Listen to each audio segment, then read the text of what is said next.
Okay, folks, today 8 Atlas Tile Editor. Don't let the name fool you, it does a lot of different things. Now, I'm still working on some of the voxel features, and they're not all ready yet, but I thought I'd take a time out today and give you guys a demonstration of the newest features, the first features of the Magica voxel support. So, it requires you to use both Magica voxel and Atlas Tile Editor to get sort of the effect that you want. Now, I don't know if you've ever played the game Megasphere, but Megasphere has some pretty cool opportunities for lighting in it, and that's done with a technique known as normal mapping. So, what normal mapping is it allows you to, you know, create a bumpy style of texture that looks cool from different angles and can reflect or deflect light depending. So you need a height map to generate a normal map, and you need a um, so again 8 in and of itself, many different things, not just atlases, not just tile editing. You got your workspace, so your area with like the history of everything you've been doing, but this particular feature does not directly use your workspace. It just happens to be in the same menu inside of the workspace. So you can just enter into any workspace and click the Magical Voxelizer button, and you'll be on the Magical Voxelizer page. Now, things here are, a little different than the other areas because we're not storing information inside the application, so there's really nothing saved. It's just saved to disk. Basically, you can process files or a folder, and I'm looking at this and I'm noticing that this is actually yesterday's version, so I'm going to have to do an update on Steam before that goes live, so I got to pause this video and fix that. Okay, so we're updating now. So there we go. All right, so this is the April 16th update of the Magica voxel features, and we've added this new console window to 8, which shows you really everything that's going on in the background. Like there's a ton of stuff that happens in 8. Whenever you run some of the image processing, this window is going to show you exactly what it was doing. This is helpful when you don't know. It seems like it's frozen, but there might be something going on in the console window. Hopefully you have a big screen like I do. If you have a small screen, you can always adjust 8. I've covered that in another video. The tutorial 2, I think it was. Maybe tutorial 1 talked about it. But it's also in the manual how to run it with special launch codes to make 8's window any size you want it to be. So anyway, this is the console window. A lot of it you won't understand or means nothing, but if it once it's loaded, which it looks like this, it says GL Manager between frames destroying window, 0 remaining windows. That means we're at the beginning and everything's loaded up. So so then you'll see the 8 screen, and Alt Tab will get you out of the 8 screen. You can click the title bar and then drag still to move it around. I know it's a little bit annoying because it's hard to use 8. Because you can't just exit. The mouse cursor is stuck in the window, so you Alt Tab to get out of it. All right, and Alt Space, I think, or Alt F4 will close the window immediately, destroying all your work. All right, or just not saving. All right, let's hit Edit here. I know you can't see that because I'm not recording that area, but there you go.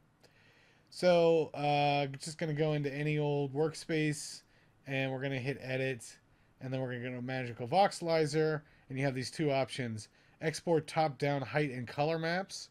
When you toggle that on, it gives you a second option that says process height maps to normal maps, which means that it will do that automatically during the export as well. You'll probably want both of those options if you're going to be doing the top-down thing, and I'll show you what that does in a second. And then slice layers into 3D sprite strips. What this allows you to do is independently or at the same time you're doing the top-down height maps, you can also have the layers sliced. If you want to do this sprite stacking thing that they offer on like certain, well, you can do it in a lot of different engines if you know what you're doing. But basically what that looks like, and I'm going to mute this. This is a great video that I've linked inside the descriptions, but it allows you to make a 2D game look three-dimensional by creating a you know, kind of pseudo voxel using a bunch of different sprite images. So here's another example of what it looks like. So you have a top-down layered sprite that's in 3D, and you can make it appear like it's in true 3D when it turns. It's not just a graphic turning its direction, but it's actually got a little bit of depth to it, and it's got a little, a little bit of, it can bank and stuff, and you can manipulate it a little bit. It's not just a flat image like this. It's actually a series of flat images that represent each voxel layer. It's not the most efficient way to do things, but for a small game, or if you're willing to give up a little bit of performance in some respects. Where is that? Oh yeah, fake 3D with 2D sprites. Here's an example. You can see there, and you can look this up on YouTube, but it does create the illusion that that guy can actually turn around. He's done entirely in Magica Voxel, and so let me demonstrate to you Magica Voxel so that you can see what I'm talking about. So this is Magica Voxel. As you can see, I can draw in 3D, sort of like in Minecraft, but much smaller. There's a lot of really cool images that people have out there. And I'm just going to load up an existing image of something else. Okay, so here's a file that draws this. Now, the one thing about this file is that from the top down, it looks like this. So when you do the top down, it's more like you're taking a snapshot from above. And the reason why you might want to do this, see, here's another one. I'll just show you some other Magica Voxel things. And you can imagine that if you could slice this by layers and do it in like a 2D engine, it would look kind of cool. More, you could actually have it rotating, although it would always appear at one angle or just a couple of angles in here. You couldn't do it truly 3D like this is. Some of these truly 3D features will be coming along in the future. In fact, I want to create my own voxel format that not only supports the importing of Magica Voxel files, but also adds some additional stuff that you can't do in Magica Voxel. I'll get into that in a later video. But basically, 8 will allow you to take a snapshot of this from the top, and then because it has a topography, it can create a height map from this, and that height map gets exported, and I'll show you an example of a height map that I've already exported, and then I'll show you what it looks like in Magica Voxel so that you can see exactly what I'm talking about. So here is firstly, let's do the sprite strip. So if you can imagine, here's the tree, okay? This is a voxel tree made in Magica Voxel, and if you rotate it, you can see it looks kind of like a Christmas tree or a pine tree, and that's great, and it has all these colors that are baked into it. The shading is baked in, and then there's some real-time shading that's going on inside of Magica Voxel. And Magica Voxel is really fun and easy to use. I made all sorts of things for the Pixitron engine in this. I can't demonstrate that right now, but check that out on the Retrofriends channel, Pixitron. But anyway, it's kind of difficult to animate things in this mode, but it can be done. But ultimately, this is a 3D format and not a 2D format. And of course, you would want this to be generated in 3D if you were using this in a 3D engine. But if you wanted to make kind of a 2.5D experience, you could use sprite stacking, which involves slicing this into multiple images all the way from bottom to top. And I'll show you what that image looks like by loading it up in, of all things, the photo tool. So this is not the best tool to view this with, but if you zoom way in, you can see that it's very hard to see, but there's a little dot here, and that dot represents the stock at the bottom. If we go back to this, you can see there's a stock at the bottom, and so the first image in the atlas is this dot, the second one is another dot, and it's a little inefficient. It repeats that 5 times. And then it draws a big circle, and if we go back here, we can see that this is the base of the cone that is the pine tree, and then it gets slimmer and slimmer as it goes all the way up to the top. And in fact, it gets all the way down to a single pixel, and then that's repeated again because there's 2 single pixels here at the top. So you can use the slicing method to create those 3D sprite stacks. That's possible to be implemented in GameMaker and AppGameKit and Unity and Construct 2 and maybe other things that allow you to have custom things. I think you could even do it in RPG Maker if you know how to do the custom JavaScript stuff. But anyway, you can edit this, and it kind of is helpful. Now, the thing about in addition to sprite stacking, if you look this down, top down, and if you're making like a top down game, or even if you're making a side scrolling game and you wanted to repeat the effect that you see in Megasphere, this is like 3D data. Like this is closer to the camera and this is further from the camera. And so this is effectively a height map. And this is a pretty good way to edit height maps if you're going to be making like custom height maps that are low resolution. And then you can paste these together onto a screen and then have normal map shader draw it, and then you can cast light onto it, and so it becomes kind of like a pseudo 3D pixel art similar to Megasphere. So if you're not familiar with the game Megasphere, Megasphere is visually amazing, and yet it uses its own proprietary engine, probably built on like Hacks or Love2D or something like that. But you can see here in this screenshot of Megasphere that there's light bouncing off of this floor, and that the floor is somewhat 3D, even though it's a 2D pixel art game. And it's just an amazingly beautiful game. I totally encourage you to, check it out. I don't make any money for saying that, but I personally am a fan of the game. And you can see that there's light going on here. Well, when you actually play the game and I say, the Megasphere effect, you'll know exactly what I'm talking about if you've actually played the game. Because Megasphere does some amazing stuff with lighting that really isn't possible in a lot of engines. Let's just take a look here at this. This is, you can see here that the light is not only, there's a little bit of box 2D kind of stuff going on where you're throwing it around and it bounces and lands.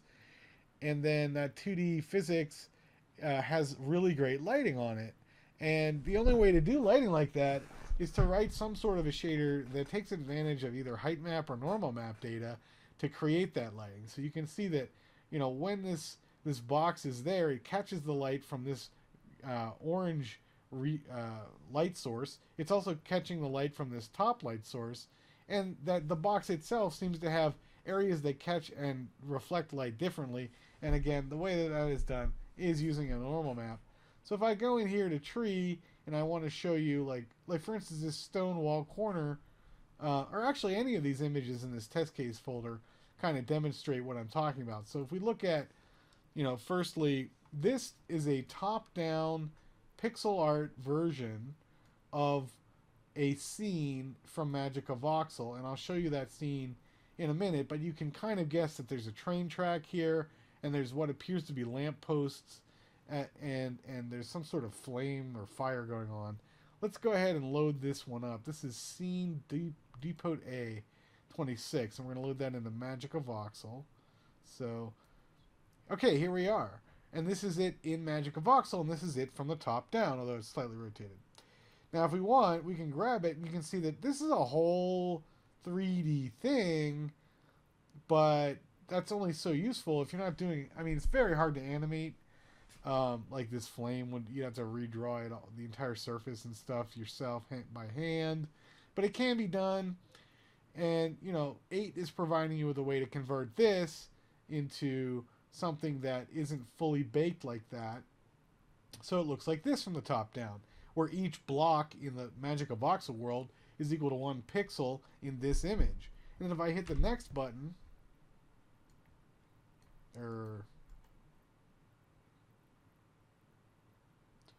well, this is the height map version where, here we have the height map version, where in the height map, you can see that the tall things are white and the floor or the bottom layer is black.